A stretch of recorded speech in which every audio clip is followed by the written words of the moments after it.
शिवसेना भाजप युतीची ही महत्वपूर्ण बैठक आज दुसऱ्यांदा होते. काल एक बैठक झाली, आज एक बैठक होते. कालच्या बैठकीमध्ये एकंदरीत जागा लढवायच्या किती आणि त्यामध्ये शिवसेना आणि भाजपने किती जागाचा प्रमाण असावं यावर सखोल चर्चा झाली. भाजप पक्षाच्या नेत्यांनी ज्या जागा मागितल्या त्याची एक यादी आमच्याकडे आली. शिवसेना पक्षाच्या नेत्यांनी जी काही जागा मागितली होती त्याची यादी सुद्धा आम्ही त्यांच्याकडे दिली आणि काल जागा त्या यादी दिल्यानंतर आज त्या यादीवर एक एक जागेच्या नुसार चर्चा झालेली आहे. कोणती जागा असली पाहिजे आणि त्या ठिकाणी असलेला प्रबळ दावेदार उमेदवार हा निवडून कसा येईल हा क्रायटेरिया धरून आम्ही त्या सगळ्या जागेबद्दलची चर्चा केली.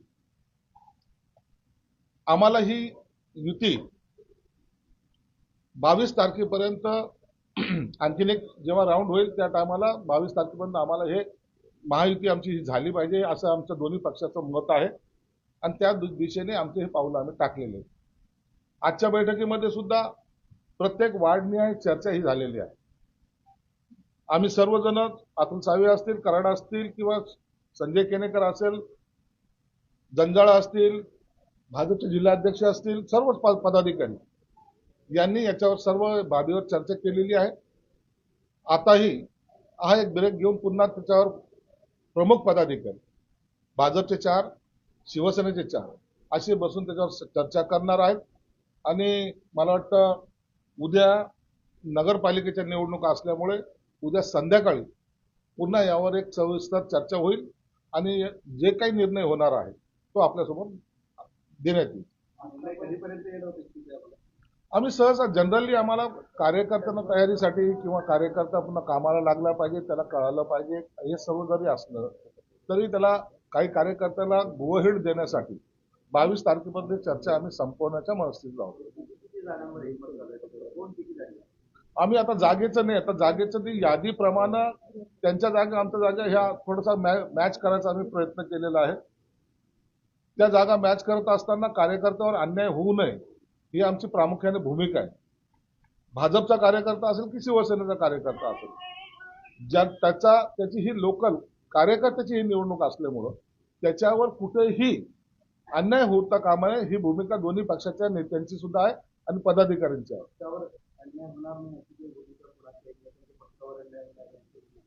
पक्षापेक्षा कार्यकर्त्यावर अन्याय होऊ नये ही आमची प्रमुख भूमिका आहे आणि म्हणून कार्यकर्ता हा टार्गेट ठेवून दोन्ही पक्षाचे नेते हे आम्ही युतीमध्ये बसलेलो आहोत. ही निवडणूक कार्यकर्त्याची आहे, पदाधिकाऱ्याची आहे म्हणून आम्ही त्याला सिरियसली दोघेही पक्षांनी घेतलेला आहे. म्हणून तुम्ही आमच्या दोघांमध्ये काही मतभेद असायचं काहीच कारण नाही. दोघांनीही त्यांना सांभाळून घ्या.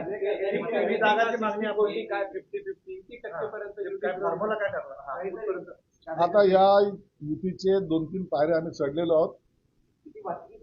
आणखी 2-4 पायऱ्या चढलो की आमची युती फायनल होईल.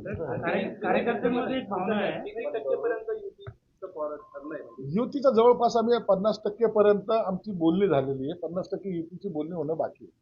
कार्यकर्त्यांमध्ये भावना आहे की आमदारकीची निवडणुकीला अगोदरच नाव फायनल झाले होते, पण कार्यकर्ते निवडणूक अशी की शेवटच्या टोकापर्यंत येत आहेत. त्याला वेळ कधी मिळाला पाहिजे? आमदारकीच्या निवडणुकीमध्ये एका मतदारसंघामध्ये 2 किंवा 3 जण इच्छुक असतात. महानगरपालिकेची निवडणूक आहे, त्यांच्याकडे 1000च्या आसपास फॉर्म आलेत, आमच्याकडे 1000च्या आसपास फॉर्म आलेत आणि जागा 115 आहेत. आम्हाला जे काही निवड करायची ते 2000 कार्यकर्त्यांमधून निवडायचे आहेत ते जवळपास 100च्या आसपास. 100 एवढी जी काही मोठी प्रक्रिया आहे. कार्यकर्ता दुखावल्या गेला नाही पाहिजे, कार्यकर्ता समाधानी झालं पाहिजे या दृष्टिकोनातून ही युतीची आमची बोलणी चालू आहे. हे प्रत्येक जागेचा आकार हे करावं लागतं ना, प्रत्येक जागा ही पाहून घ्यावं लागतं ना. बॅकफुटवर येऊ, काही ठिकाणी ते बॅकफुटवर जातील. आम्ही जागाच्या वर नाही तर आता प्रभाग वाईज आम्ही चाललेलो आहोत.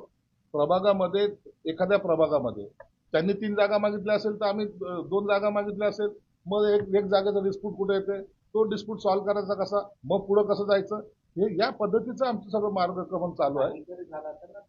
काही तरी जागा क्लिअर झाल्या आहेत का? म्हणून आमचे एक 50% आम्ही ओके झालेलो आहोत, 50% आणखी बाकी. 50-55 जागेमध्ये क्लिअर झालेला आहे. आम्ही 50% हे सांगितलं की 50% जागेवर आमचं एकमत झालेलं आहे, 50% जागेवर आणखी होणार आहे. 100 जागा लढणार आहे तर 50 क्लिअर झाल्या असं म्हणा.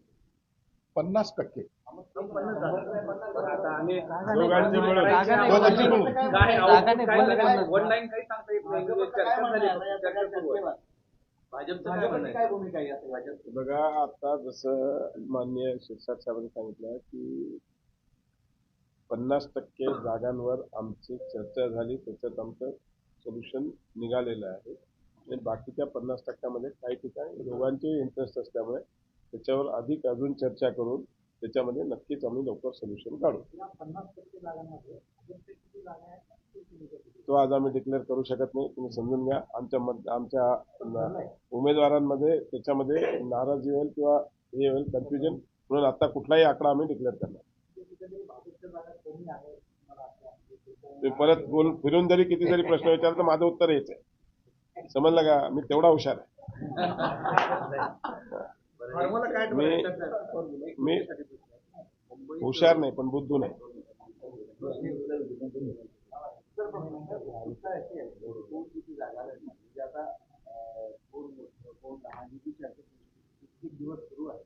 समसमान पातळीवर आले असं म्हणायचं. आम्ही या निवडणुकीला कोण छोटा कोण मोठा, कोणी किती जागा लढवाव्यात, हे जरी आमचा हेतू असला जागा लढवण्यापुरता, तरी छोटा मोठ्याचा हा भेद आम्ही बाजूला ठेवलेला आहे. आम्हाला महायुतीची सत्ता इथं आणायची आहे. आणि महायुतीची सत्ता आणत असताना 1-2 जागा कमी जास्त झाले, त्यासाठी आम्ही इथे तोडू नये या मताचे आहोत. भाऊच्या बैठकीत चर्चा झाली, मोठा गोष्ट पहिले आहे आमच्या लेवलला चर्चा होऊ द्या, नंतर आमचे जे घटक पक्ष आमच्या बरोबर आहेत त्यांच्याबरोबर आम्ही चर्चा करू. आता त्यांनी काय म्हणलं तर आणखी प्रस्ताव आमच्याकडे आलेला आहे. आमच्याकडे नाही.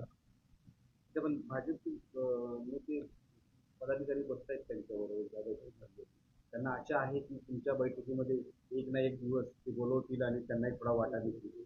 तर तसं काही तुमच्या डोक्यात आहे द्यायचं वाटा? आम्ही सर्वांना न्याय द्यायचा प्रयत्न करू. शिवसेनेच्या नगरच्या लोकांना भाजपमध्ये प्रवेश दिला, त्याला भाजपची उमेदवारी मिळेल की शिवसेनेची?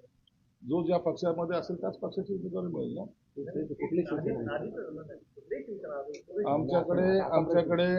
आमच्याकडे जी काही आहे एक आचारसंहिता ठरलेली आहे.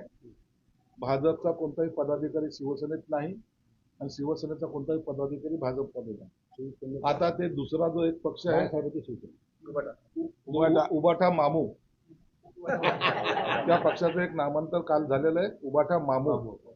तर त्या उबाठा मामू पक्षाचे पदाधिकारी जे मामू या पक्षात राहू इच्छित नाहीत, त्यांचा प्रवेश मग ते भाजपमध्ये झाला तरी चालेल आणि तो शिवसेनेत झाला तरी चालेल, त्यांना आम्ही आज स्वीकारू.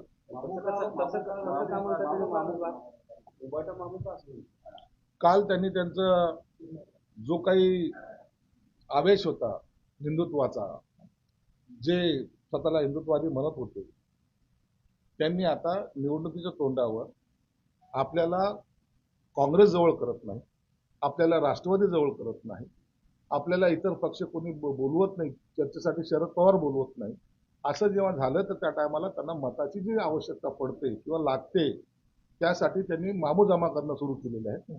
काल एका मामूचा मातोश्रीवर प्रवेश झाला, म्हणून आता उबाठा आणि मामू अशी म्हणून ते निवडणूक लढवणार आहे. आणि एक मी आपल्याला सांगू इच्छितो, याच रशीद मामूंनी महापालिकेमध्ये वंदे मातरमला विरोध केला होता, वंदे मातरमचा हे केला होता आणि पाकिस्तान की जय म्हटला होता.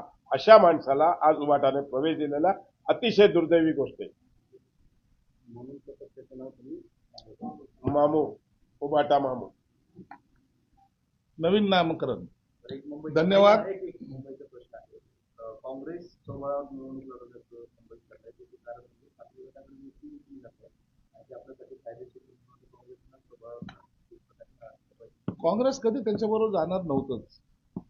सत्तेमध्ये वाटा मिळाला होता म्हणून ती 2019ला झाली त्यांची युती होती. आणि आम्ही उभाटाला दरवेळेला सांगायचो की आपण त्यांच्याबरोबर युती तोडा, शरद पवार बरोबर युती तोडा. त्यांनी ऐकलं नाही, त्याचा परिणाम त्यांना आता जाणवतोय. आता त्यांच्याबरोबर काँग्रेस पण नाही, उबाटा पण नाही. परंतु जर बाकी सर्व ठिकाणी जर पाहिलं तर ज्या आमच्या भूमिकेला विधानसभेला लोकांनी तेवढा भरघोस पाठिंबा दिलाय, म्हणून सत्ता एवढा बहुमतात आली.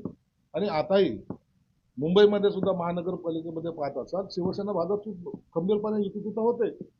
म्हणून त्याचा आता लोकांचा कल हा महायुतीकडे मतदान करण्याचा आहे आणि त्याच पद्धतीने आमची वाटचाल सुरू आहे. धन्यवाद. छोटा भाऊ मोठा भाऊ यांची मनोरंजन असताना चुलत भाऊ तर गोष्टी होती का त्यामध्ये राष्ट्रवादी आहे शिवसेना आहे. नाही असं काही नाही. एकदा आमच्या दोघांची एकदा युती झाली की त्यांच्याबरोबरही आम्ही बसून चर्चा करू.